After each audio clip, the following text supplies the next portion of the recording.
Namaste and a warm welcome to Key to You. Today we are going to have another insightful conversation with a very, very intuitive person. And this conversation is basically about her experiences of what she saw, felt, got to know from the past life experience that she had gone through in the past 6 months back. So this interview is basically to understand from her the insights, also what she has been able to experience post that. But let the interview unfold as I invite on screen Netri Desai. Netri, a very warm welcome to you. Thank you so much, Nidhi. Thank you for having me here. And hello, everybody, whoever has this opportunity to see this live. I hope I'm able to contribute something to your journey, and let's see what unfolds when we start this interview. Absolutely. When we begin, or before we begin rather, it's going to be a delight to hear about who you are and how do you describe yourself or present yourself to the world. So the stage is yours. So I am Netri Desai. On a professional front, I work with an MNC. It's a private organization. And another professional front that I have is I'm a telepathic animal communicator. I communicate with interspecies telepathically as well as potted plant or trees and landscape.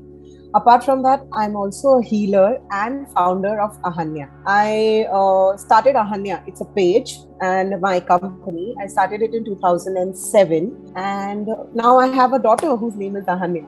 So I know a little bit about this, and I would like everybody who's tuning in or listening in to know what and how Aahaniya came into your life or Aahaniya happened to you. So how Aahaniya happened to me is in 2007, I did a tarot workshop, and that's when I thought that I would like to share my gift that I have, like what I've learned. I would like to share it with a larger crowd, my friends, family, etc., whoever comes to my page. And that's when I was thinking of a name, and simultaneously I had just at that point in time attended a workshop. During that workshop, this name came floating. When I say it, actually literally came floating to my awareness, Aahaniya, and it just stayed with me. I literally pondered on that name for quite some time, and that's when I said, rather than looking around here and there, why not choose this name as Aahaniya? So I googled about it. What does the name mean? Is there anything with this name around? But I couldn't find anything as such. Only what I saw when I googled about Aahaniya was it means the awakened one.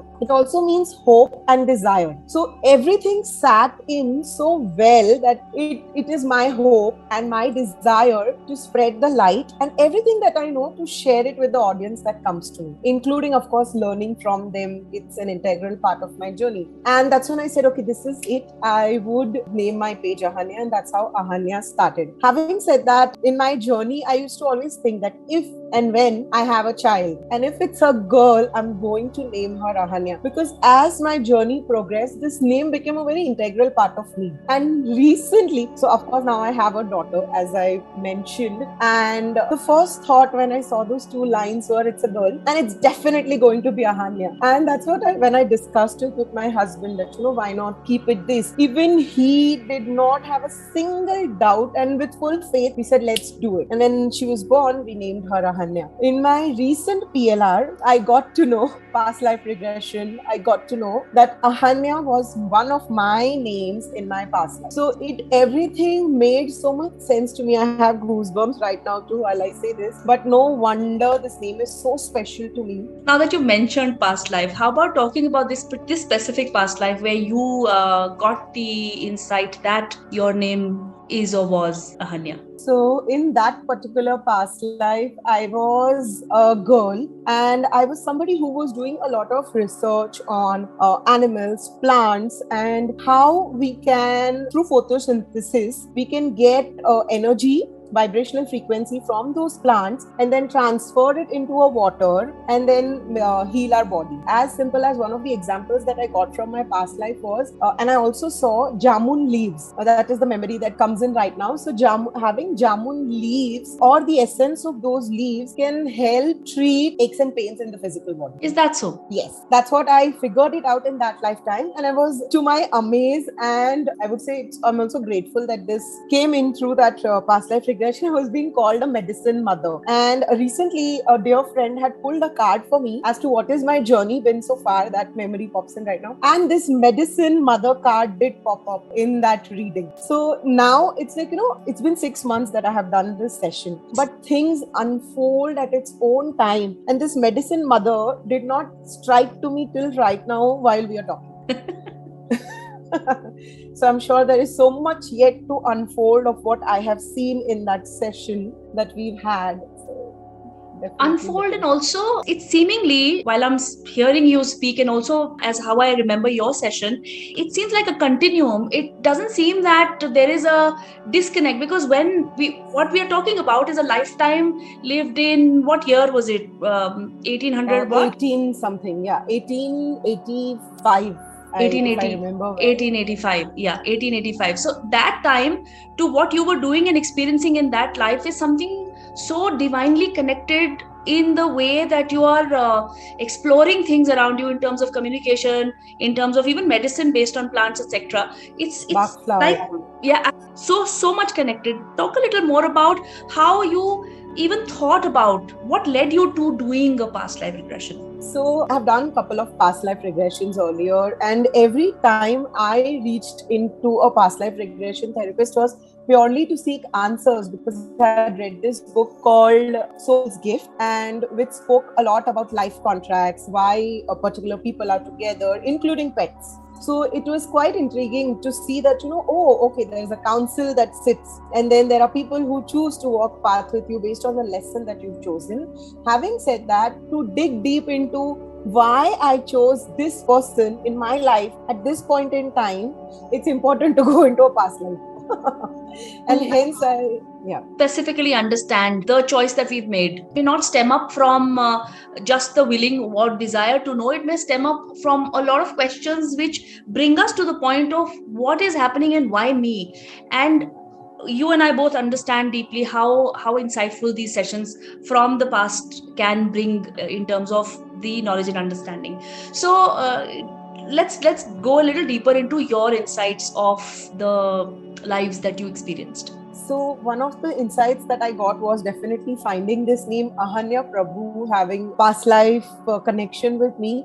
The other one being my daughter. So I asked one of my intentions again to go into this past life was to know certain relationships that are around me right now. So one of it was my daughter, and when I checked, who was she? Is she somebody from my past? Is she somebody from where does she come from? What is the lesson that I have for her to help her with, or etc. So I came to know that she was one of the saints who had promised me in one of my past lives that she'll be born through me into this life at this age and stage of life where I am ready for my journey to be accelerated. Wow. And whatever help and support that I need in this lifetime, she will come at that point in time in my life. So that is where Aahaniya. So all this while before doing past life, I was thinking that as a mother, our roles are so predefined, based on social conditions, that the mother is the one who supports the child journey. But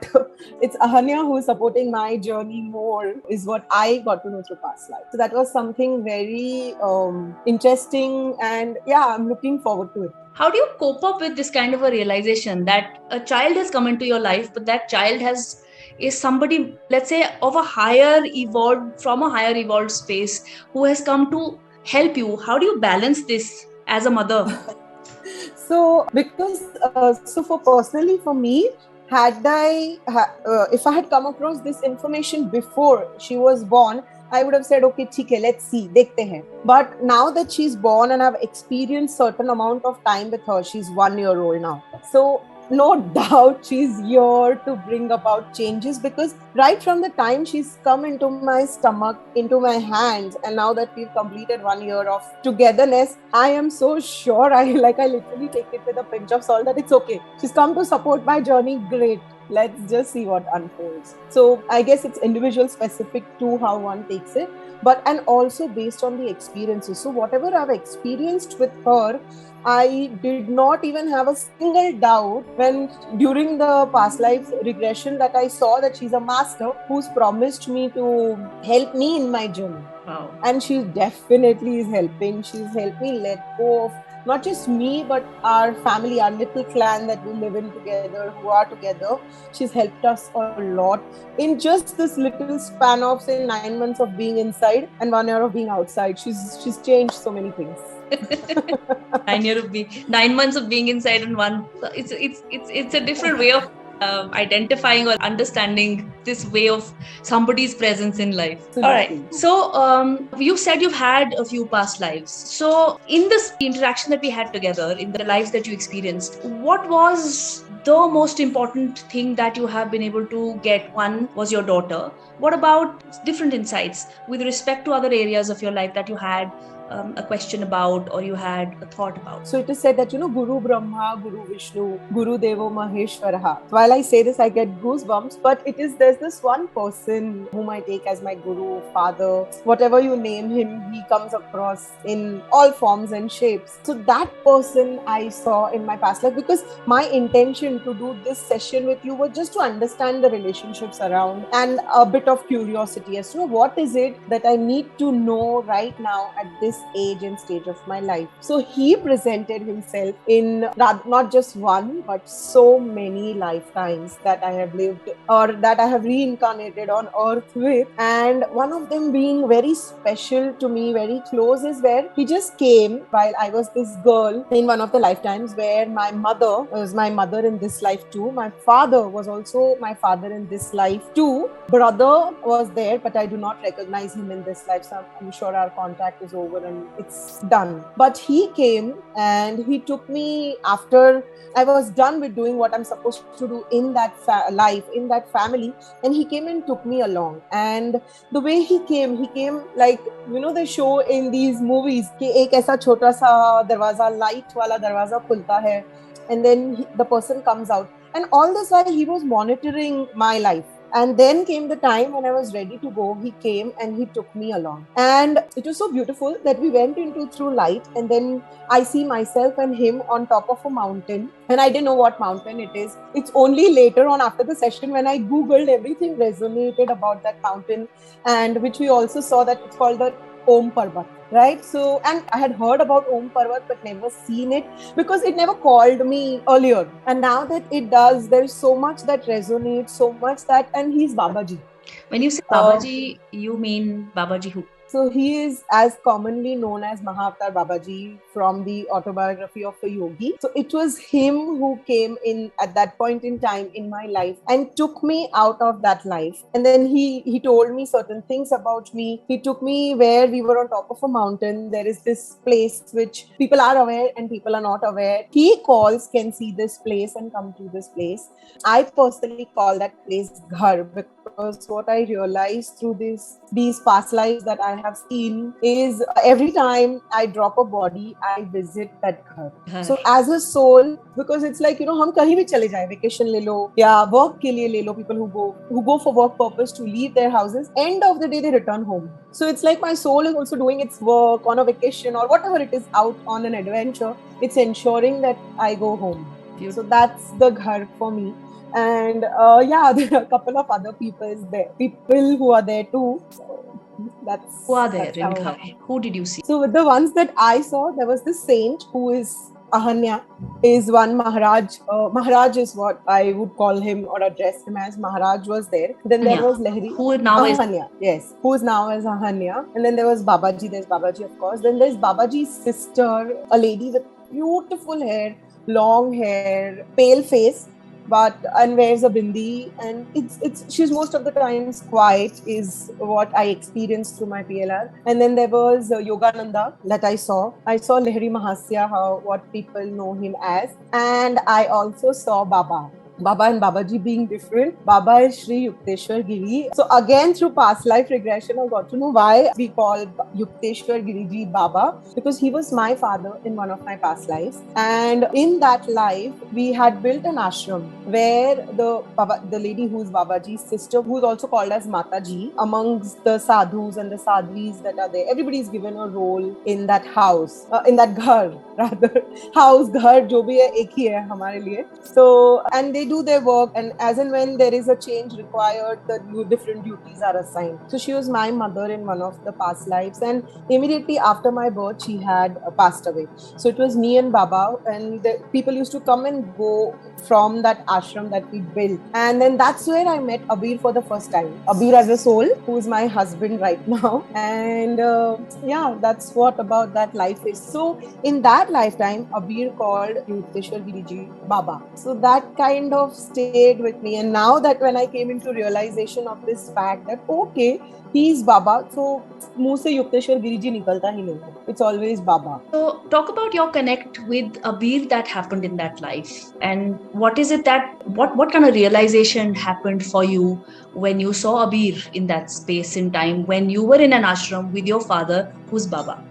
So it was when Abir came into that ashram space. So I once asked Baba that, how do these people know about this space? How Because do it's they a just remote come? place. Absolutely remote. It's on top of a hill, and barely one can walk that hill. The hill is quite peaked one. And so he said that. So I asked Abir also in that lifetime, who was a common man, who just said that मुझे सपने आते हैं, and in my dream I saw this path, I saw this person who said it's time, you have to come.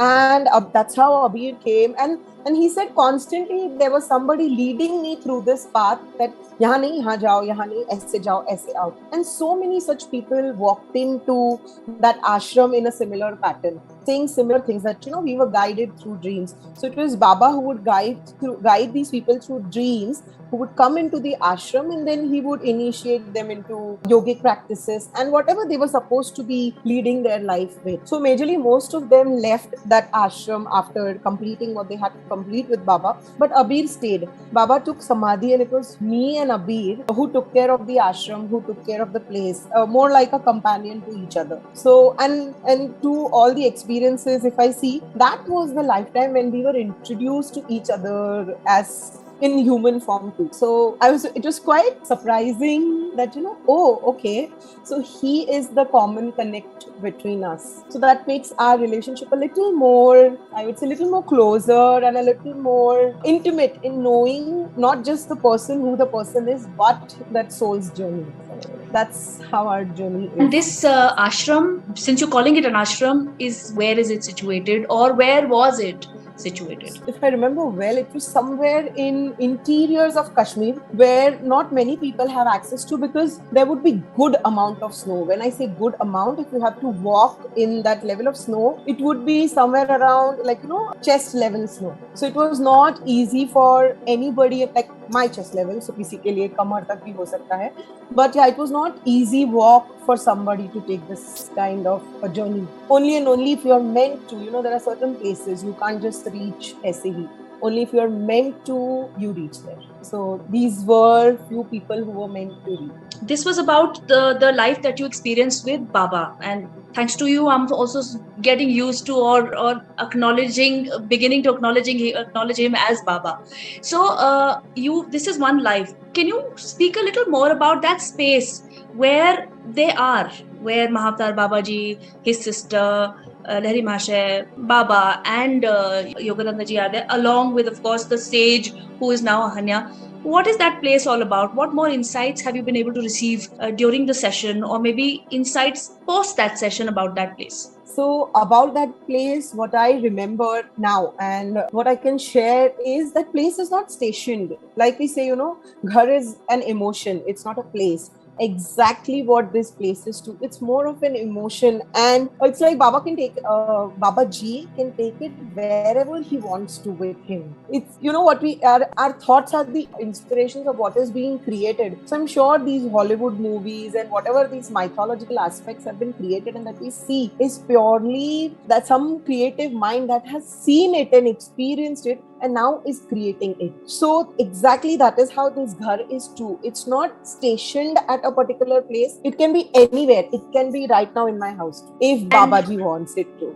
Of course, if Babaji, this reminds me of the previous conversation that we'd had with Amit, and he would call it "ये मेरा गाँव है." Gaon hai. Yeah, So this ये मेरा exactly. घर है. Listening to that interview, it just reminded me of the ghar, because ghar can be anywhere. Ghar is an emotion. Like I said, it's that deep feeling that, oh yes, this is where I belong. So how do we understand it? Is it a physical space? You're saying it's not a physical space, but it definitely does exist. it is exists. A physically manifested place. The physically manifested place. But can you and I, like today, I'm sure you are that ghar wali, as in there are a lot of ghar walas. Believe me, it's matter of awareness, as he says. Yeah, but then how do we access? Is it possible for us to access such a place? So what I have heard and experienced because I tried accessing that place as an experiment, but it's just that, there is the vibrational frequency. Now I'll talk something around frequencies and vibrations. The vibrational frequency of that place is such that you as an individual has to be at par with that vibrational frequency to be able to access that. Simple reason, not because के अरे ये person तो इसको नहीं ये मेरे favorite है. कोई किसी का favorite नहीं है वहाँ पे. It's just that the life lessons that you've chosen, the contracts that you've had, like it is said, when the student is ready, the master appears. Similarly, when you're ready, the ghar ka chabi is given to you. So it's your vibration. When you say ready, meaning vibrationally you are at that level of that frequency. Receptive and aware. Yes, receptive and aware. Even becoming aware that there is this space somewhere, a bit part of your human existence gets an access to that. I'm sure. What this conversation or what you're saying also helps me, or also reminds me of this part in Autobiography of a Yogi, where Babaji manifested or created a palace, a golden palace. Yes. For Lahiri Mahashay. I love it the way you say Lahiri. I have read He's a friend, but I do gather. He comes across as in one of the lifetimes, and it's not that I don't respect, because respect comes from the heart and not by the way you call a person. So many people call, "Hey mummy idhar aa." So it is a mummy ji idhar aiye. So does it mean, "Hey mummy idhar aa," wo mummy ko respect nahi karte?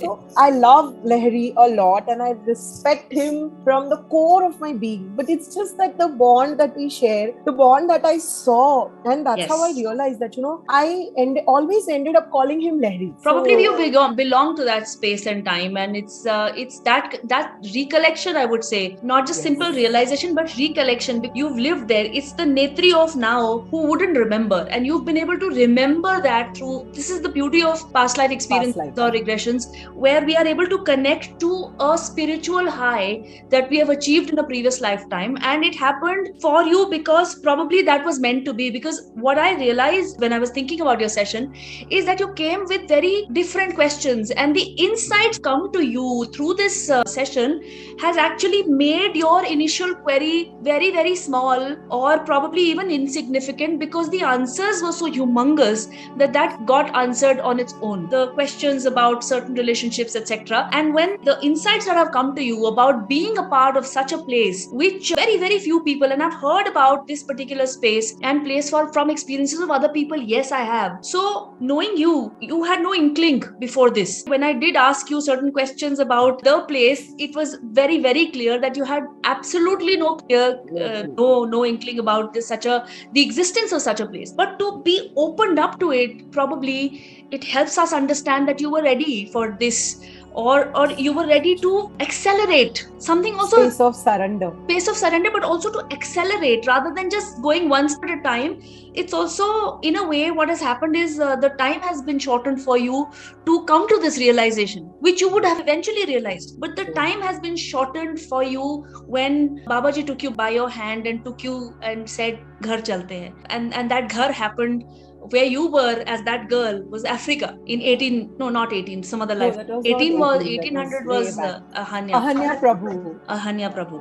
But that particular lifetime where he took you when you had finished up with your responsibilities, or not just responsibilities, what had happened, I'm filling in for you, because sometimes it does happen that the person who's undergone a past life experience goes so deep that some lessons remain, but the details go missing. So in that life, what had happened with her was that she was in Africa, and like she said, the mother was the same mother of this lifetime, father the same father as this lifetime. Father had apparently left the family, the mother had died of cancer, and this young girl was left without anything to support herself, because whatever little, say, earning that they had as a family was also stolen by somebody of the village. I'm sure she would have been able to do whatever it takes to live the life, but what you saw or in that was Babaji standing outside patiently waiting for you to acknowledge him and see that, Hanji, aap kyun khade ho? What is the reason that you're standing here? And you're an African, in that life. So that's when he says, I've come to take you home. And when you said Babaji, I started to jump in my seat, because of late it has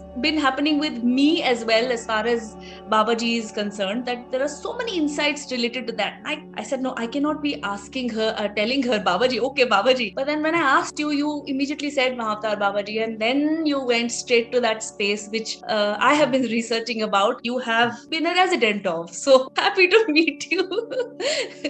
And Beautiful even it was. in fact, after so for me personally, I don't remember the PLR, the past life regressions that I do once I come out of it. And it's hence fantastic of you to write everything down, to record it, so that, because when post the regression, then when we go through it, it's incredible to hear it. It's incredible to feel it as a whole altogether again, as it's like first you're going through it and then you're witnessing it, that you went through it. So it was beautiful. I mean, thank you for facilitating this journey. Like you said, it actually accelerated my journey somewhere. And like I said, Ahaniya chose to come into my life to accelerate the journey. And this past life regression happens after she's born. It could have happened somewhere during my pregnancy or before it or whatever, because I was already aware that, something like this does happen. But yeah, it happened only after that. You also remember a time when you were not in any specific body. You had died in a particular lifetime, and you were not born. So so the so-called ghost or a in spirit, between life, not in between. But that's not another space. You were still on Earth. Yes. What was that? So it was how does it feel to be minus the body and yet still on the earth? Frankly, about me, I'm a believer. If you tell, of course, I have my parameters to believe in a particular thing, and that parameter is purely resonance. What resonates deep to my being, I will believe in it. Whether I don't go and Google and all. Yes, I did after past life regression, just to, your little mind wants validations. So as a part of validations, that is, when was photosynthesis found, etc. And in 1930s, when people started researching on plants and their outputs too.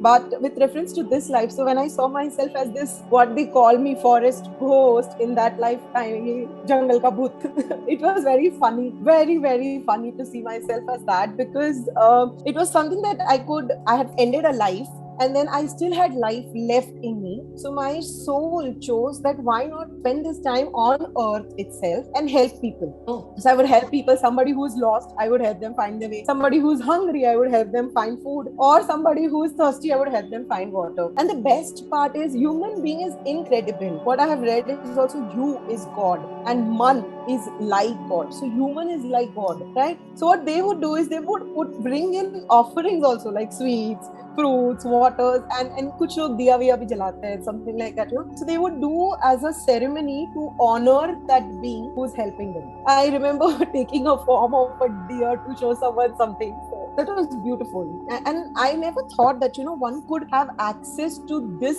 kind of a lifetime too through past life regression. So that was something that was like, acha, aise bhi hota hai. So that was amazing. But I mean, that is my favorite part, because it has a funny bone to it. So that is one of my favorite parts too, that I got. In my experience, this has been the first where soul is remembering a lifetime on the earth, or a phase of time spent on the earth where the soul is not in a body, but the soul chooses to stay and also because a certain lifetime is left, so let me just stay here and not go into the spiritual space. And it was a very interesting insight. The best is when they take me back. Yeah.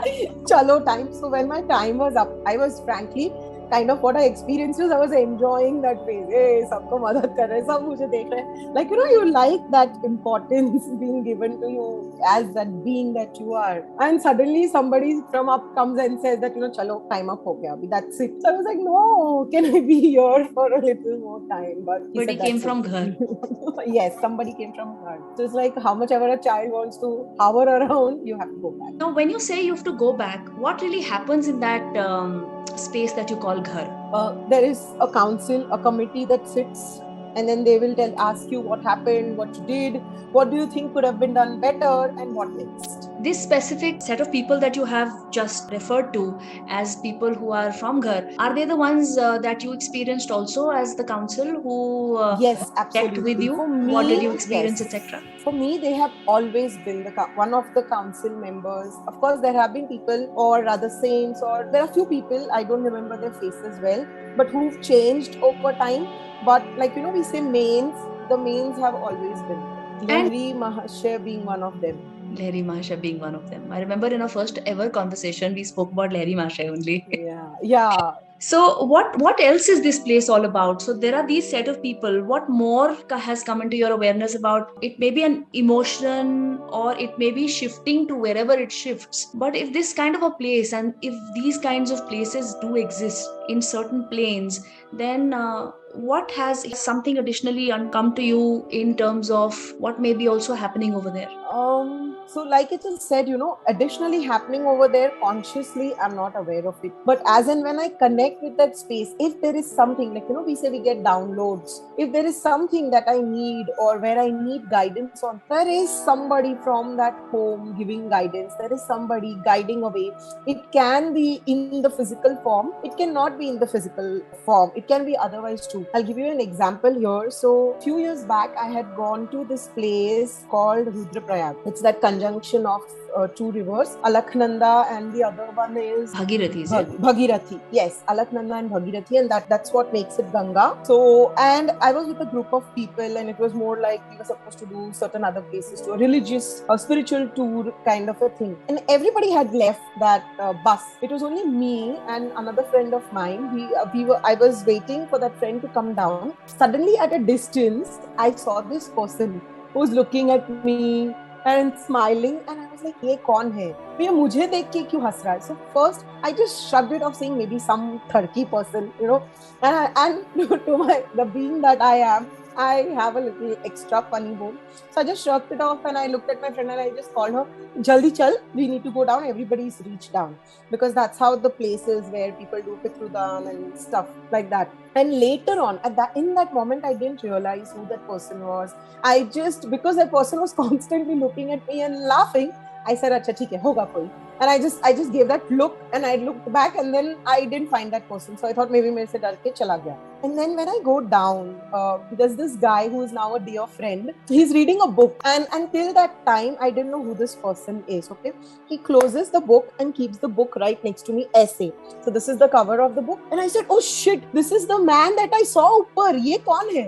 And niche when I read, it was Lahiri Mahasya, and he was all shocked, looking at my face. Ki ladki kya bol rahi? Because we didn't know each other then. We were just fellow travelers. And he said, "Really, you saw this man up?" I said, "Yes, I saw this man up. I'm not like, I saw him just now before I could come down." So like, and that's what makes my faith and belief more, that yes, they do come in forms. It's just that your awareness will tell you that it is them or it is not. And connecting the dots over here, as far as your experience is concerned, when you were not in the physical form, were also able to take the form of a deer to help.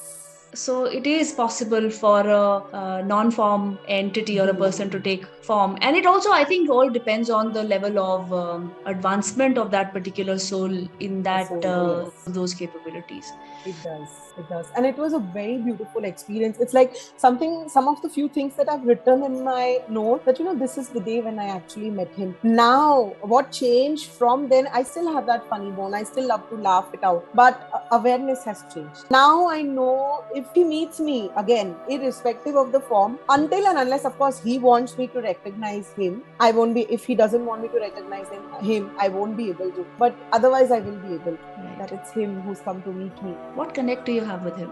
It's more like a friend. I used to have this. I dream a lot. My dream is like bioscope. Chalti rehta, like a movie playing in a theater when I'm dreaming. So every time, at a different stage and age of my life, wherever there were times, the not so happy times, or the times of confusion, or the times where I felt that, why is this happening?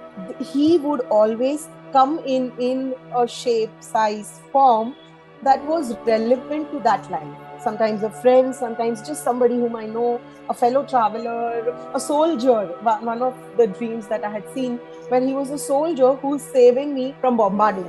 There is heavy firing happening and at the place that I am. And he's literally took me out of that, like carried me and put me in a safe place. One of the lifetimes, sorry, not the lifetimes, but one of the dreams where he came as a savior, where, I didn't have a leg, and he ensured that I don't feel I am less. Wow. So, and these dreams were so as if I was actually seeing a past life.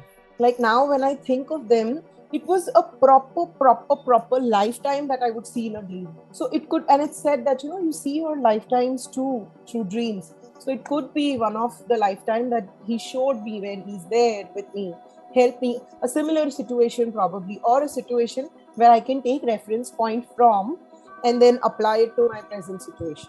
So it was incredible. I mean, words At this don't. question, huh? Yeah. Words have. I feel lack of words when somebody talks of gratitude or expressing gratitude for all that they have done for me. It's incredible. When you're in deep gratitude, words fail you. Yeah, and I realize, and you start fumbling because you fall short of words, and hence your tongue is also not in connection, and then you start. I don't know. I remember when you had the initial part of the conversation that we had before the past life started, you did mention that there were these dreams, and that's when you were in that space of the council. Yeah. So you're laughing, calling him Lahiri, and I was a little uncomfortable. Say, Dunya calls him, the world calls him Mahashay, and this one's talking about him as if he's a buddy. But then, of course, yeah, that got clarified there, and that is when he had said that I came to He you is that dear friend. the form that you would relate to, and that's where, because the dreams would be a lot to do with your the insights that you were getting about life on a regular basis. Absolutely. And it was so clear. I mean, not even a single space for it to not be true. It was so aligned. What else did you through past life regression? What kind of lesson additionally came to you? So with my father and me, we share a fantastic relationship, but that relationship has certain khatamita aspect to it. So when I asked that, what is the lesson that I have to learn from this relationship, it was purely forgiveness and letting go. So doing that with my father, and that it's like I am at peace. See, because two people, two souls have different journeys and have different life lessons purely based on their free will, where they want it to be, how they want it to be, etc. So for me as a soul, as this being that I am right now, I forgive and I seek forgiveness. So that has changed things so much for me, that little girl who was angry, who was not so happy, is completely changed to somebody who is at peace with it. I mean, at least I have accepted the facts and the reality that it's okay. It's okay to forgive. It's great to forgive, because when you forgive, you heal yourself. Forget healing the other person. We all are in our own individual journeys. Through that, he also turned out to be your father in many, say about 4 out of the 5 lives that you experienced. So And there's also an my important lesson. son in one of the lifetime. Also your son. There has to be a deeper than what is available for us to witness on the surface. Something very, very deep as far as even certain difficult situations in life are concerned. This ease that you're experiencing, is this ease post the session, now that we've had 6 months which have gone by in between?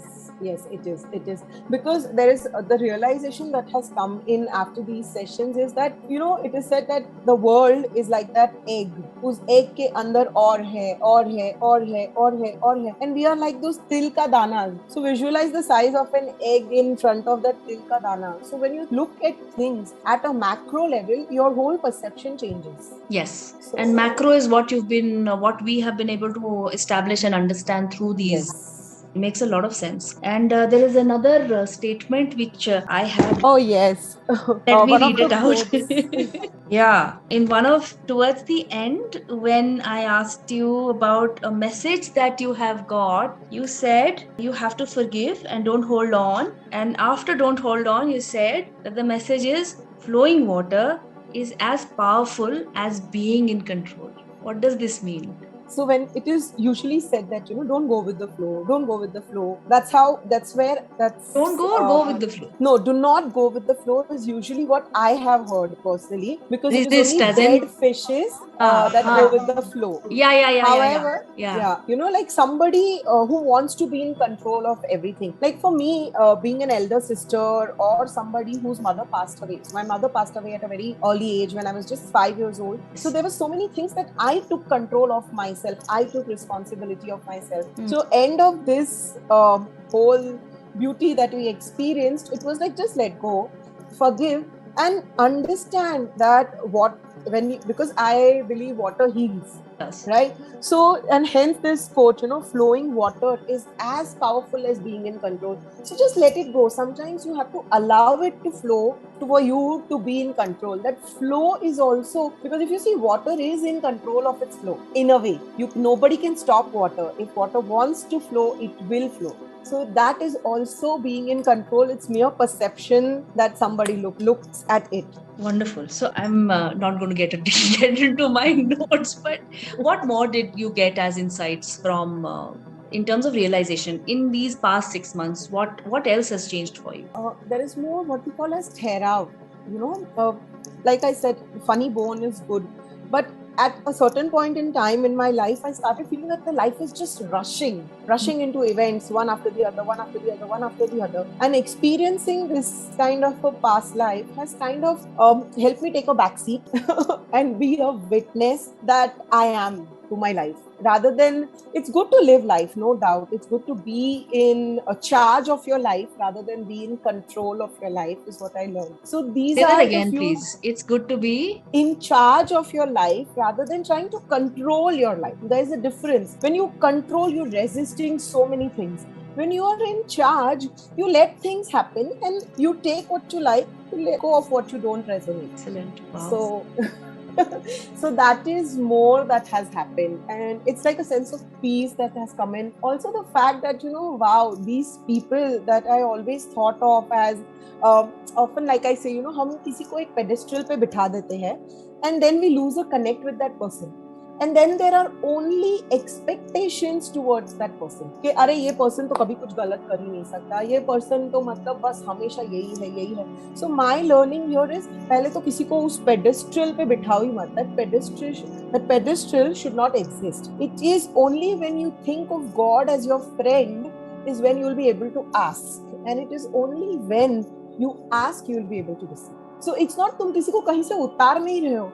Just raise your vibration to that level, and then it's just friendship that exists. Also, when you put somebody on a pedestal, then you tend to do less as far as efforts for your own self are concerned. Of course, we need to be in a receiving mode, but not from a point space of just begging. But like it said, expectations reduce joy, and it does. Sadness, when there is grief, it comes in with a lot of blame. We start blaming God, we start blaming time, we start blaming people involved, everything. But the fact that okay, sabse ho sakta hai, just align and tune in. So that is what I'm experiencing. When you align is where you truly tune in, and that is when things unfold. No doubt I still get overwhelmed at times, I get carried away, but there is a sense of awareness immediately in the next breath that I've experienced. It's quite empowering. I'm sure. Hearing you speak of your experiences and all these insights. So especially, like you said, the most powerful, all aspects that you've shared are powerful in their own regard. But to also bring to light a fact that one is present on this earth also in a no form or outside a body form, the so-called discarnate or spirit form or ghosts, as we know, do exist. So that also breaks, hearing from your session also breaks a myth about this particular aspect of existence. Oh, absolutely. Do you remember the animal life that you that you experienced as well? A dove. A Yes, dove. I was a dove in one of my lifetimes where basically I had a life that I had to live. So I chose an animal as a soul. When I say I chose, as a soul, you're given an opportunity to choose, is what I understand through the various experiences that I've had. So I chose to be that bird so that, there is less karma is created, is what I understand when it's an animal form. So I chose it as a dove. And in that lifetime, I was being killed with an arrow on my back. So the fact that this lifetime showed up during our PLR is, I also checked that, मुझे backache हो रहा है after pregnancy. So why this kind of backache? And it was that then which that memory popped in. The fact that I had that arrow hit my back is what created a pain. And maybe the lifetime age wise, let's take it that way, the lifetime that I am right now in, the age and stage match the age and stage of that bird. So it's purely a memory that comes in whenever I'm in stress or a situation which is not in my control. This backache pops up. Even now? No, now it doesn't, because I have asked when we were in that space. I acknowledged the lesson. I acknowledged that the healing is required and the healing is done. So now there is no backache. Interesting. So healing also happens in that space. That one session with you, it seems like a lifetime of sessions done Yes, in a one. lot of exactly. That's what I was amazed when I got up and you said, "Acha, itna baj raha hai." And I was like, "That's it." I actually thought, because we started somewhere around 2:30, मुझे लगा था 7, 7:30 तो हो ही गए होंगे. Yours was an ulta response. Normally I said, oh, itna time ho gaya. And with you it was, achha, bas itna hi. Yeah, because the amount of information that came through was incredible, and it helped a lot. And hence, that thing that, just space of surrender, that okay, मुझे ये information चाहिए. Let's see what is unfolding when I deep dive for seeking that information. The receptivity helps. What is very important that you're bringing out here is receptivity, acceptance. Because a lot of times somebody would have just stopped short saying, oh, I don't exist in the body, then I don't exist. And the session would start to disintegrate after that. The state of trance, the moment we start to question is when a logical mind comes into the play. And this time and space where you are, where Babaji is taking you through the light and you end up from a space in Africa to a space in the mountains through that light, it doesn't make sense as far as the logics of it all is concerned. You are only in this space when you are experiencing it firsthand that you realize that these things are not just hearsay. These are actual real-time people's experiences. Of course, you cannot bring modern day science into play and expect a kind of justification or logical reasoning to come out of it. It resides on faith and trust, purely on faith. I feel as a soul, or as that being that I am, where now when I look at it, things as a soul, you choose to layer in progress. When I say layer in progress, means you're born in this body. Then the situations and the events that the soul has chosen to experience out of free will also act as a lot of groundwork to where the soul is right now. So like for me, my belief in fairies and this existence of different realms and layers of existence came into me as a child, like through the stories that your grandparents tell you. So the belief, the awareness came in right at that point in time in my life. Yes, eventually somewhere age and stage of life, it kind of took a backseat, but again it said, where in the darkest hour is where you see the brightest star. So thank you, Netri. Thank you for bringing all these insights and sharing being open enough to share, being open, not just being open enough to share, but to be open to sharing such deep and profound insights. I mean, it's a lot of times somebody would actually shy away from sharing such experiences, thinking what will people say. But thank you for enabling a lot of you helped me understand a lot of things about this, and I'm sure whoever is going to be listening in would be able to resonate. A lot of people will be able to resonate, because Babaji is sacred to a lot of us that even I'm coming in contact with now. So thank you very much. Thank you. Thank you. And we'll do more sessions, and in these more sessions we will do more insights, and we'll keep bringing these insights. Absolutely, I'm so looking forward to it. Thanks so much, Netri. Thank you. Take care. Take care.